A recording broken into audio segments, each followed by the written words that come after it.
Assalamu alaikum. This is your facilitator Babar Iqbal Memon and I am going to teach you about microbiology.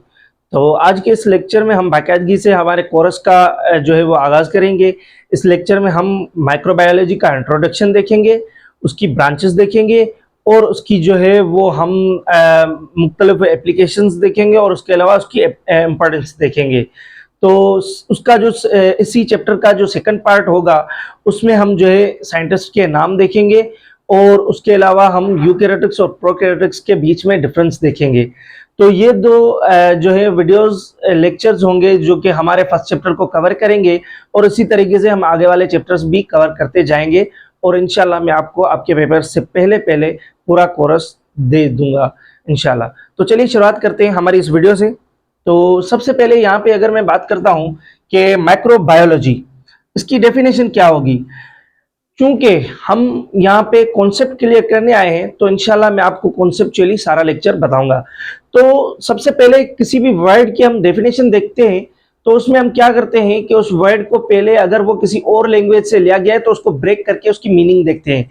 तो ये जैसे कि microbiology ये Greek word है तो उसको हम तीन हिस्सों में तोड़ रहे हैं, एक मैक्रो, दूसरा बायो, तीसरा logy.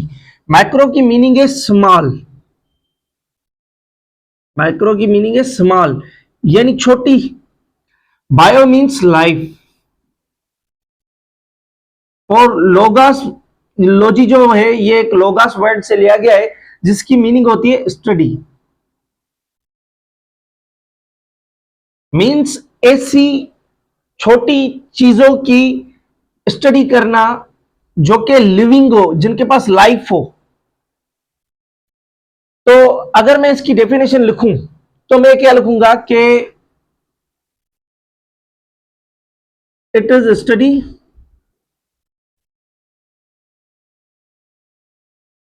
Of small living organisms, जिनको हम स्मॉल हैं इसलिए माइक्रो कहते हैं।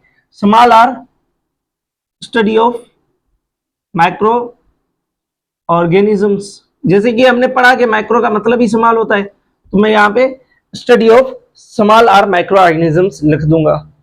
तो इसके बाद ये पॉइंट है कि ये एक ऐसे ऑर्गेनिजम्स हैं जो कि हम नेक्ड आई से नहीं देख सकते, यानी आम आंख से हम इनको नहीं देख सकते। इनको देखने के लिए हमें माइक्रोस्कोप की जरूरत होती है। इसी वजह से इसको नाम जो है ये माइक्रोबायोलॉजी दिया गया है और इन ऑर्गेनिजम्स को हम माइक्रोस्कोपिक ऑर्गेनिजम्स भी कहते हैं।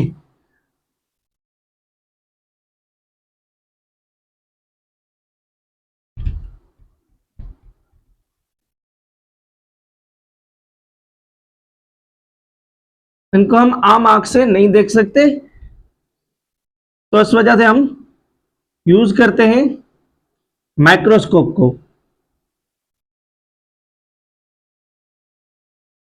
अब अगर मैं यहां पे आपसे बात करूं कि ऐसे कौन से ऑर्गेनिजम्स हैं जिनको हम माइक्रोस्कोप से देखते हैं तो उनमें इनकी एग्जांपल्स आ जाती हैं। वायरस आ गया, बैक्टीरिया आ गया, फंजाई आ गया, बहुत सारे ईटीसी। तो बेसिकली ये जो ऑर्गेनिजम्स हैं ये होते हैं यूनिसेल्यूलर। ये क्या होते हैं? यूनिसेल्यूलर होते हैं, यानी इनके पास एक सेल होता है। ज्यादातर इनके पास क्या होता है? एक सेल होता है। फिर इधर ये अकेले पाए जाते हैं, ठीक है। ये या तो हमें अकेले पाए जाते हैं अलोन, या ये कॉलोनी में पाए जाते हैं, या तो ये कॉलोनीज बना के रहते हैं। यूनिसेलुलर होगा, एक सेल होगा इसके पास, या तो ये अलोन होंगे या तो ये कॉलोनी बना के रहेंगे। नेक्स्ट बात करते हैं हम कि हाँ एक और ये भी बात है कि ये प्रोकैरियोटिक्स भी होते हैं ज्यादातर। फिर आगे हम देखेंगे कि प्रोकैरियोटिक्स क्या होते हैं।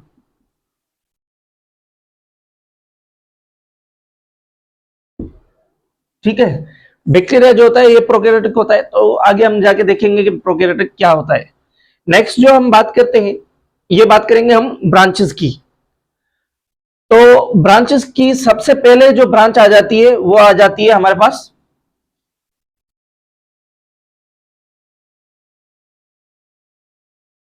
वायरोलॉजी। अब मैं यहां पे नहीं लिख रहा इसके आगे, क्योंकि नाम से ही जाहिर है, वायरोलॉजी मींस के वायरस की स्टडी करना, सिंपल। सेकंड जो है ये है बैक्टीरियोलॉजी। इस पे भी मैं नहीं लिख रहा क्योंकि नाम से ही जाहिर है, बैक्टीरिया की स्टडी करना is known as bacteriology. Third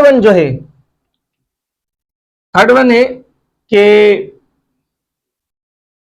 हाँ, इसको मिटा देते हैं 1 मिनट ताकि हम लिख सकें।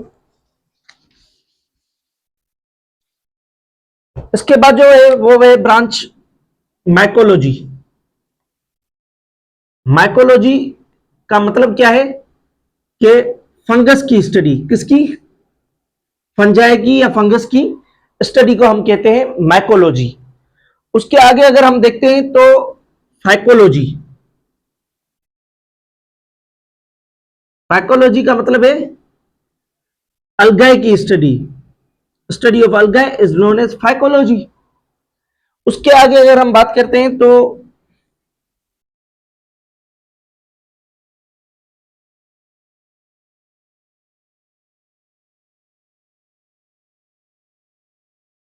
उसके आगे हमारे पास है,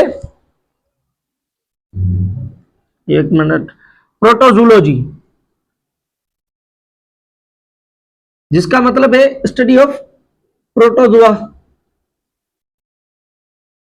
अब आपके पास एग्जाम में कैसे क्वेश्चंस आते हैं? एग्जाम में हमारे पास क्वेश्चन आ जाते हैं। मुझे भी याद है हमारे जब एग्जाम थे तब हमारे पास एक क्वेश्चन आया था कि what is in which branch of microbiology we study about the fungi. अब उसने बोला कि फंजी को हम किस ब्रांच में स्टडी करते हैं, तो फंजी को हम माइकोलॉजी ब्रांच में स्टडी करते हैं। और पास्ट में यह भी आया हुआ है कि फाइकोलॉजी में हम किस ऑर्गेनिज्म को स्टडी करते हैं, तो उसमें जवाब है अल्जी। तो ऐसे ऐसे क्वेश्चन, सिंपल सिंपल क्वेश्चन जो है हमारे पास्ट में आए हुए हैं। तो ये हो गए हमारे पास ब्रांचेस। और इसके बाद जो है हमें देखना है कि इनकी जो है माइक्रोबायोलॉजी की एप्लीकेशंस क्या हैं। तो अगर आपको स्क्रीनशॉट लेना है तो ले लें, क्योंकि मैं इसको अरेंज करूंगा, नीचे लिखने में तकलीफ होगी तो फिर से इसको लिखेंगे।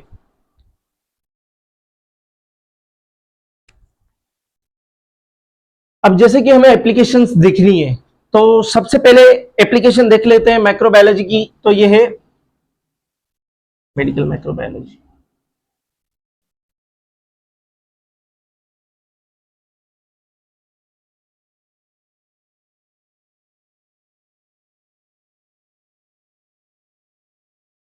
Medical microbiology. अब इसमें क्या होता है कि हमें पता है कि माइक्रो ऑर्गेनिजम्स क्या करते हैं। माइक्रो ऑर्गेनिजम्स जो होते हैं, micro organisms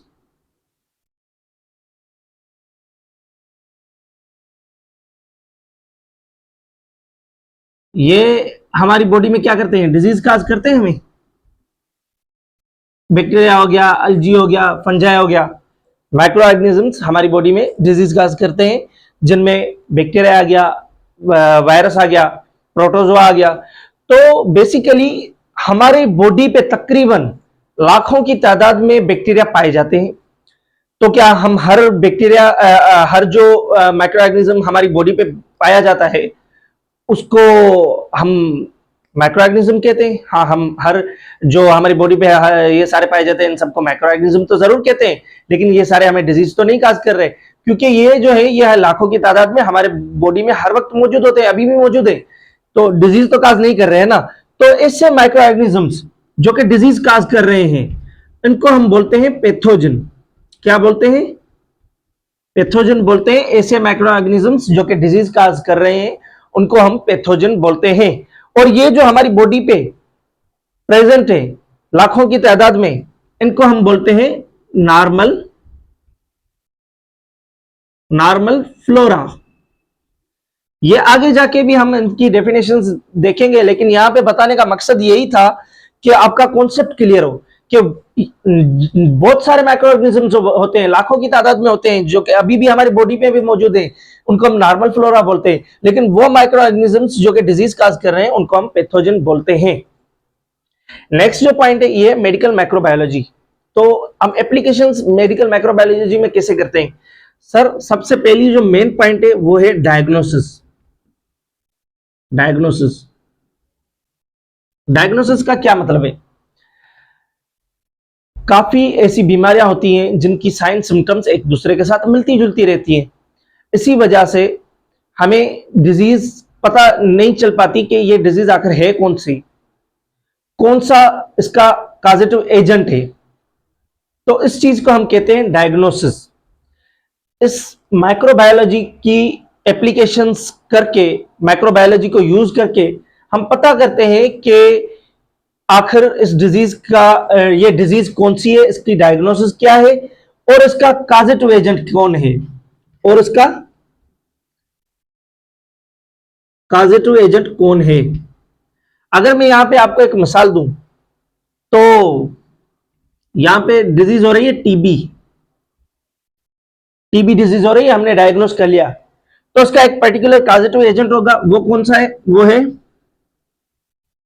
micro bacterium tuberculosis. Tuberculosis ये एक बैक्टीरिया है। क्या है? बैक्टीरिया है। ये हमें कैसे पता चला? ये हमें through the application of microbiology पता चला। तो यही वजह है कि माइक्रोबायोलॉजी को हम इस वजह से मेडिकल फील्ड में पढ़ते हैं और इस तरीके से हम उसको यूज करते हैं। सेकंड जो है हमारे पास है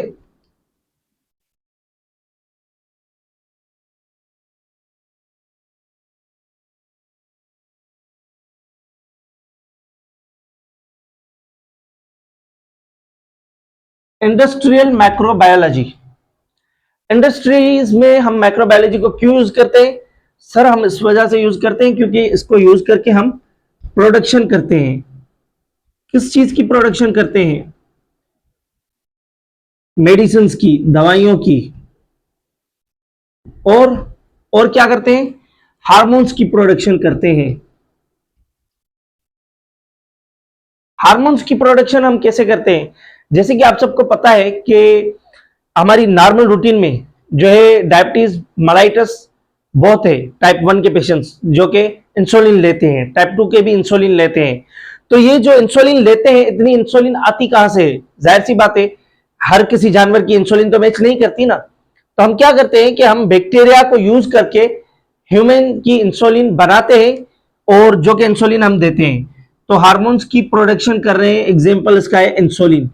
तो ये इस तरीके से हम इंसुलिन बना के देते हैं, और इसमें किसका हाथ है? इंडस्ट्रियल माइक्रोबायोलॉजी का हाथ है। तो थर्ड जो अब मैं आपको बताने जा रहा हूं वो है एग्रीकल्चर माइक्रोबायोलॉजी।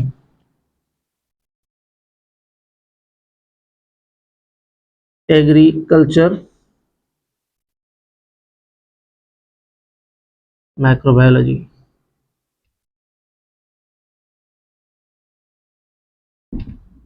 एग्रीकल्चर माइक्रोबायोलॉजी क्या है कि हमें पता है कि हर माइक्रो ऑर्गेनिजम्स को डिजीज हो सकती है।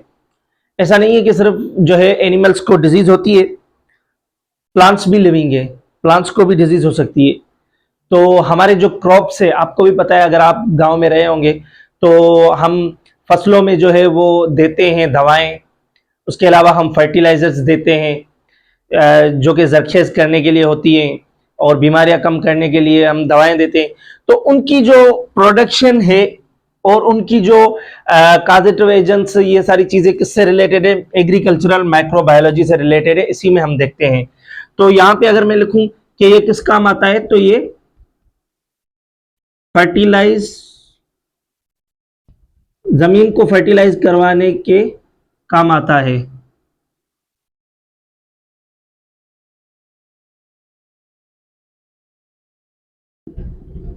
टू फर्टिलाइज सॉइल, जमीन को फर्टिलाइज कराने के काम आता है।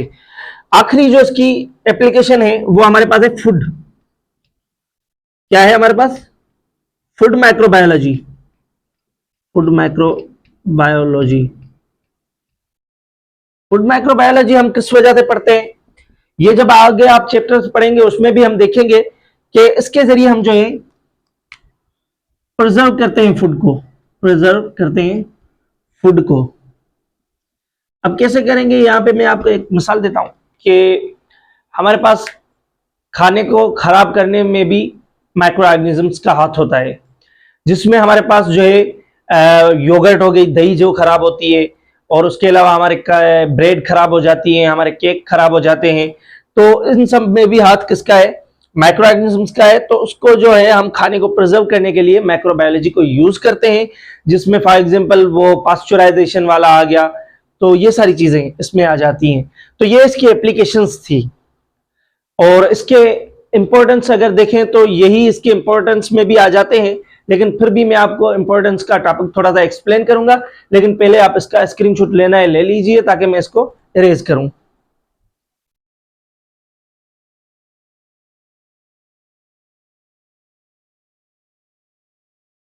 जी, तो अब बात करते हैं इंपॉर्टेंस की। सबसे पहले आपको पता होना चाहिए कि माइक्रोबायोलॉजी, जैसे कि हमने पता कि डिजीज और माइक्रो ऑर्गेनिजम्स उसके काजेटिव एजेंट्स से ये जो है वो ताल्लुक रखती है। तो सबसे पहले हम डिजीज को कंट्रोल कैसे कर सकते हैं? डिजीज से हम कंट्रोल इस तरीके से कर सकते हैं कि हम जो है वो माहौल को साफ सुथरा बनाएं। तो उसके लिए लाजमी है कि हॉस्पिटल का साफ सुथरा होना, यानी हॉस्पिटल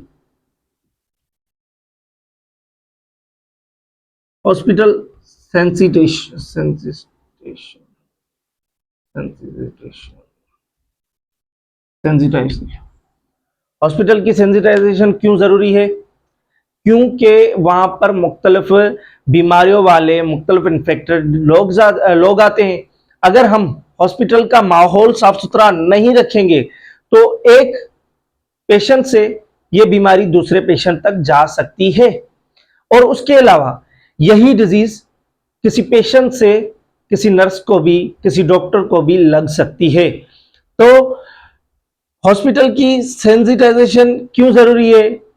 ताकि बीमारी जो है वो ना फैले, और इसी वजह से माइक्रोबायोलॉजी इंपॉर्टेंट है, क्योंकि इसके जरिए हम प्रॉपर सेंसिटाइजेशन कर सकते हैं। नेक्स्ट जो पॉइंट है कि अगर इन्फेक्शन हो गया, अगर इन्फेक्शन हो गया, हम उसको रोकने में नाकाम हो गए, तो फिर क्या करें? तो फिर हम करेंगे आइसोलेशन।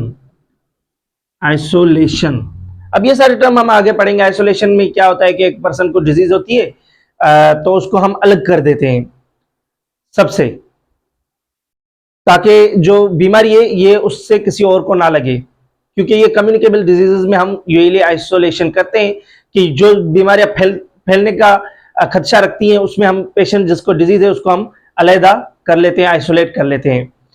तो आइसोलेशन की जो टेक्निक्स है ये भी हमें कौन बताएगा? ये भी हमें माइक्रोबायोलॉजी बताएगी। उसके बाद जो है सैंपल कलेक्शन। अब क्या है सैंपल कलेक्शन? के मुख्तलिफ सैंपल्स हम लेते हैं किसी भी माइक्रो ऑर्गेनिज्म को आइडेंटिफाई करने के लिए, आइदर ये बैक्टीरिया है या वायरस है उसके लिए, या मुख्तलिफ टेस्ट हो जाती है हर डिजीज की अपनी अपनी। फॉर एग्जाम्पल हमने सीबीसी लिया। सीबीसी क्या होता है? कंप्लीट ब्लड सेल टेस्ट होती है, जिसमें ब्लड के सारे सेल्स आ जाते हैं। तो अगर उसमें जो है वो व्हाइट ब्लड सेल्स कम आए तो उसका मतलब होता है कि उसको बैक्टीरियल इन्फेक्शन है। अगर व्हाइट ब्लड सेल्स ज्यादा आ जाते हैं तो उसको हम मतलब ये है कि वायरल इन्फेक्शन है। तो इस वजह से हम सैंपल कलेक्शन भी माइक्रोबायोलॉजी के जरिए करते हैं। और यहाँ पे ये चीज कि माइक्रोबायोलॉजी हमें ये बताती है कि कितने टाइम में हमें ये सैंपल लेबोरेटरी में जमा करवाना होता है।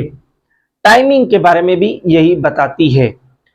उसके आगे अगर मैं बात करता हूं तो क्या होता है कि हॉस्पिटल में हम मुख्तलिफ सर्जरीज परफॉर्म करते हैं जहां पे हमें सफाई रखना लाजमी होता है। तो उसके लिए हम टेक्निक्स जो यूज करते हैं वो होती है असेप्टिक टेक्निक्स। असेप्टिक टेक्निक्स, तो असेप्टिक टेक्निक्स भी हमें माइक्रोबायोलॉजी सिखाता है, जिसमें हम personal protective equipments PPE use करते हैं, जिसमें ग्लव्स हो गया, गाउन हो गया और मुख्तलिफ बकाया प्रोटोकॉल्स भी होते हैं। तो ये हम सर्जरीज के वक्त जो टेक्निक्स यूज करते हैं वो भी हम किस में पढ़ते हैं, माइक्रोबायोलॉजी में पढ़ते हैं। उसके अलावा हम आगे चैप्टर्स में ये सारी चीजें कवर करेंगे जो मैं अभी आपको बता रहा हूं, ये सारी चीजें आगे चैप्टर्स में आएंगी जहां पे मैं आपको एक्सप्लेन भी करता जाऊंगा। तो यहां पे एक और चीज आ जाती है जो कि ये है कि मेडिकल वेस्ट प्रॉपर डिस्पोजल, इसका मेडिकल वेस्ट का। अब इसका क्या मतलब है? इसका यह मतलब है कि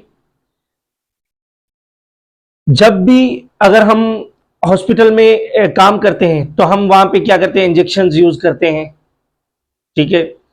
हम मुख्तलिफ और भी चीजें यूज करते हैं, जैसे कोई जो है मैंने प्रोसीजर परफॉर्म किया जिसमें मैंने लेरेंजोस्कोप यूज कर लिया, कहीं पे मैंने सीजर वगैरह यूज कर ली, तो उस चीज को उसको क्या करना है, मुझे सेंसिटाइज लाजमी करना है। और उसके अलावा जो यूज हुई डिस्पोजेबल थिंग्स हैं उनको जो है वो मुझे प्रॉपरली डिस्पोजल करना है, यानी मेडिकल जो वेस्ट है उसको प्रॉपरली मुझे खारिज करना है। तो ये हमें कहाँ पे सिखाया जाएगा, ये हमें माइक्रोबायोलॉजी में हम जो है इसका यूज करते हैं। और माइक्रोबायोलॉजी हमें वेस्ट देता है कि जिसके जरिए हम इसके वेस्ट को डिस्पोज करेंगे। फॉर एग्जांपल आगे जाके हम पढ़ेंगे कि जहाँ पे इंसिनरेशन आ गया जिसमें हम बायोलॉजिकल वेस्ट को जो है वो डिस्पोज करेंगे। तो ये आगे के टॉपिक है, इंशाल्लाह नेक्स्ट वीडियो में हम जो है बकाया हम साइंटिस्ट के वर्क देखेंगे और उसके अलावा हम प्रोकैरियोटिक यूकैरियोटिक के बीच में जो डिफरेंस है वो देखेंगे। और उसी के साथ हम अपने जो है वो चैप्टर का जो है इख्तिताम करेंगे और इंशाल्लाह नेक्स्ट चैप्टर भी जल्दी शुरू करेंगे और उसकी भी 2-3 वीडियोस बना के मैं अपलोड कर दूंगा। Thank you so much. Allah Hafiz.